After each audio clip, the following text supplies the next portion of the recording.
आज आप सरकार पे काफी गुस्सा दिखा रहे हैं। जो सोशल मीडिया पर विपक्ष पर आक्रोश निकला, विपक्ष के बड़े नेता राहुल गांधी से इत्तू सी उम्मीद नहीं करता। ये डैमेज कंट्रोल तो नहीं है?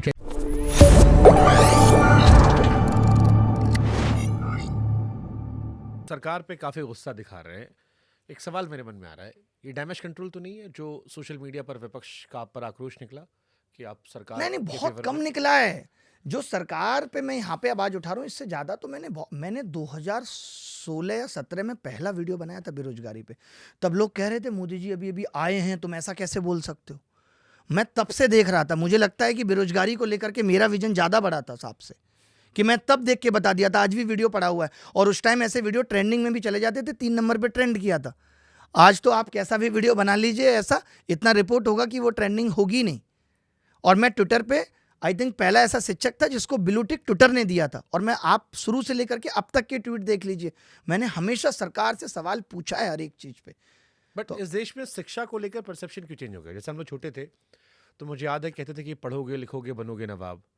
अब सोशल मीडिया के दौर में जो पढ़ लिख रहा बंदा है, उसको अक्सर मैं ट्विटर पे देखता हूँ खासतौर पर, कि जब कोई चाय वाला या कोई टिकटॉक पे कच्चा बादाम करते हुए एक महंगी गाड़ी खरीद रहा है, तो लोग मजाक उड़ाते हैं कि हो गई तेरी पढ़ाई।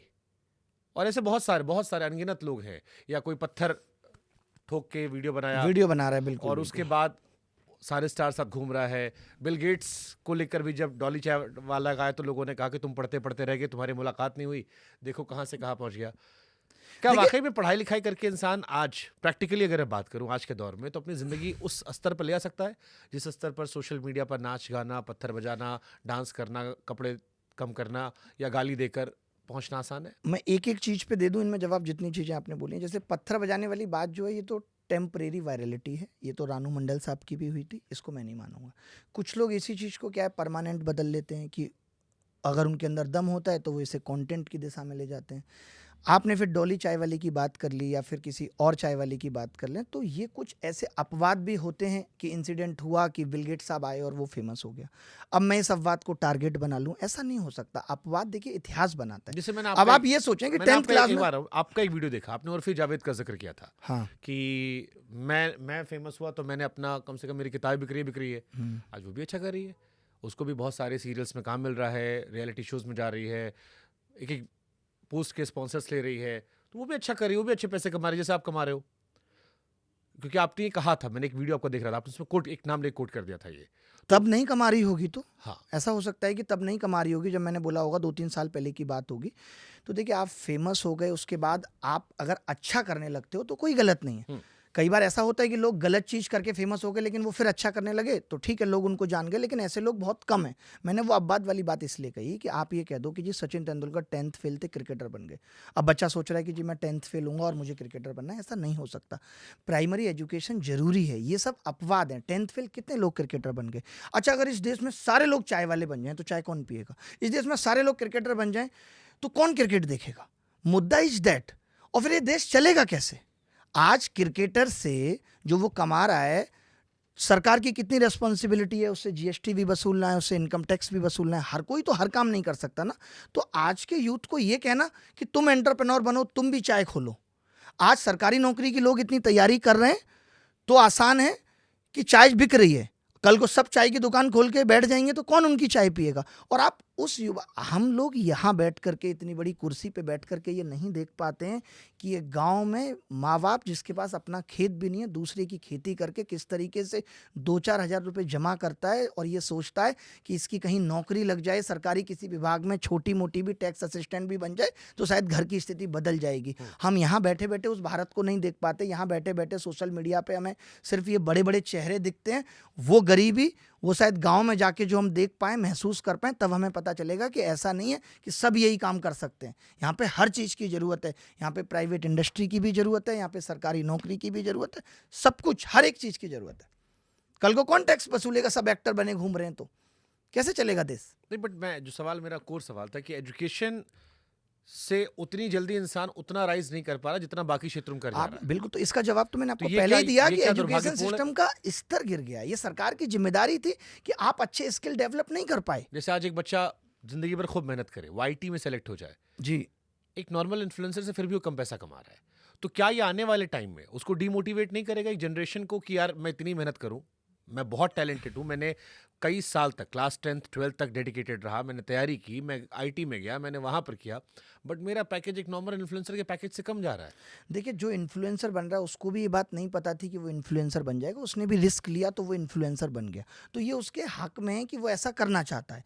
अब आप कहें कि एक बच्चे को 5th क्लास में ही अगर ये चीज़ सोच ली जाए कि वो इन्फ्लुएंसर बन जाता है या वो गेम खेलना सीख जाता है। अब तो सारे माँ बाप ने पकड़ा दिया अपने बच्चों को, हाँ, अभी से बनाना शुरू कर दिया कि पैदा होता उसके बाद से उसके वीडियोस आना शुरू होते हैं। बताइए। और वो यूट्यूब endorsement यूट्यूब इस चीज़ को कहाँ अप्रिशिएट कर रहा है? यूट्यूब तो कह रहा है कि नहीं नहीं, आप जब तक 18 साल के लिए तब तक आप गेम नहीं खेल सकते। तो लोगों ने तरीका निकाल लिया, लेकिन नहीं, हम अपने माँ बाप को बिठाएंगे। तो ये हमारी कहीं ना कहीं एजुकेशन सिस्टम का फेल्योर है कि हम यूथ को मोटिवेट नहीं कर पा रहे एजुकेशन के लिए। यानी इस फील्ड में तो बहुत तरक्की हो गई कि पहले तो खाली एक्टर्स लोगों को फेम मिलता था, ऑनलाइन का दुनिया आई, इन्फ्लुएंसर भी बनने सब लगे, फेमस हो गए। सब फेमस हो गए। बट हमारा एजुकेशन सिस्टम भी अगर अपडेट हो जाता, अगर यहाँ इंजीनियर्स को भी आज 2 लाख 4 लाख की सैलरी मिल रही होती, उस तरीके की अपॉर्चुनिटी क्रिएट होती, तो उनको ये इन्फिनिटी फील नहीं होती।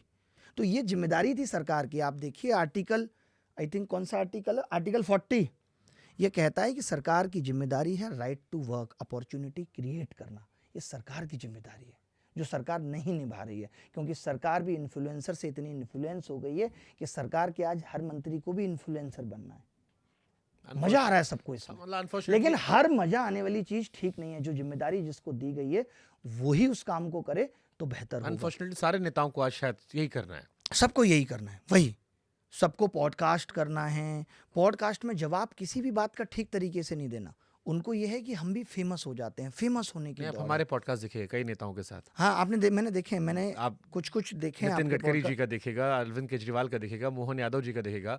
हमने शिक्षा को लेकर भी घंटों घंटों बातें की है। बात की है, बट वही है कि उन्होंने उस चीज़ पे, मैं देखूंगा जरूर कि किस तरीके से जवाब दिया है कि क्यों इस सिस्टम की जड़ें इतनी खराब हैं कि संविधान जिस चीज़ की परमिशन आपको देता है, आर्टिकल 19(1) ये कहता है कि भैया आप शांतिपूर्ण तरीके से अपना विरोध जाहिर कर सकते हो, तो सरकार उसको फिर क्यों नहीं सुन रही है? क्या सरकार को नहीं पता कि अगर विरोध हो रहा है तो इसका जवाब देना चाहिए? आज की सरकार को ये लगने लगा है हम जीत कर आएं तो आप हमसे सवाल नहीं कर सकते। जीत के आने का मतलब आपको 100% लोगों ने वोट दिया है, आपको तो 38-39% लोगों ने वोट दिया है, यानी 41% 61% लोगों की तो विचारधारा आपसे इत्तेफाक नहीं रखती थी ना। तो आपको समझना पड़ेगा कि आवाजें उठेंगी और उसका जवाब आपको देना पड़ेगा। लेकिन सरकार ने यह सोच लिया कि हम जीत के आए। आपने, अब लोग हमसे पूछते हैं फिर जिताकर क्यों भेजा, फिर जिताकर क्यों भेजा? अरे जीत तो समीकरणों से हो जाती है, इसका मतलब ये नहीं है कि पूरा देश आपके साथ है, फेयर इनफ। बल्कि आपको लेके आना पड़ेगा देश को अपने साथ कि आपने नहीं दिया था ना मुझे वोट, मैं दिखाऊंगा कि मैं आपके हक की भी लड़ाई लड़ रहा हूं। कोई ऐसा पॉलिटिशियन लगता है आपको देश में? पता नहीं, उम्मीद मोदी जी से ज्यादा थी। मैं मोदी जी को समझ नहीं पा रहा हूं कि मोदी जी बहुत ज्यादा ईमानदार हैं या फिर ईमानदारी के पीछे वो बहुत बड़े एक्टर हैं। मेरी अभी तो यही सोच चल रही है। आज आप मेरी गूगल हिस्ट्री देखेंगे तो मैंने आज सुबह से सिर्फ यही सर्च किया कि, तो मुझे चैट जीपीटी से लेके सबने अलग अलग तरीके के आंसर दिए। मैं अभी मोदी जी के बारे में ही अपना परसेप्शन नहीं बना पा रहा हूँ कि वो आदमी है कैसा, कि वो आदमी एक छोटी सी चीज का भी दर्द समझ लेता है कि एक क्रिकेट टीम हारी है तो वो उनके इमोशंस पे भी दर्द बांटने चला जाता है, जिसकी कोई जरूरत नहीं है। सारे क्रिकेटर्स के पास अच्छी अच्छी महिलाएं भी हैं उनका दर्द समझने के लिए। दूसरी चीज, उनको बहुत पैसा हारने के बाद भी मिलता है, लेकिन जो युवा देश का, जिसका दर्द हर जगह आप वीडियो हर जगह देख रहे हैं, वो शायद उनको नहीं दिख रहा है। तो ये, मुझे यही चीज नहीं समझ आती कि ऐसा कैसे हो सकता है कि प्रधानमंत्री जी के पास आज तक मन की बात में कभी उन्होंने बेरोजगार या युवाओं की बात की हो। अब क्या हो गया, पहले चुनाव में वादे किए जाते थे कि हम ऐसा कर देंगे। आपने 2014 के चुनाव में देखा होगा, ये कहा गया कि हम इतना डीजल पेट्रोल कम कर दें, बहुत सारे वादे होते थे। आज आप देखिए आज के चुनाव प्रचारों में तो वादों की भी जरूरत नहीं है।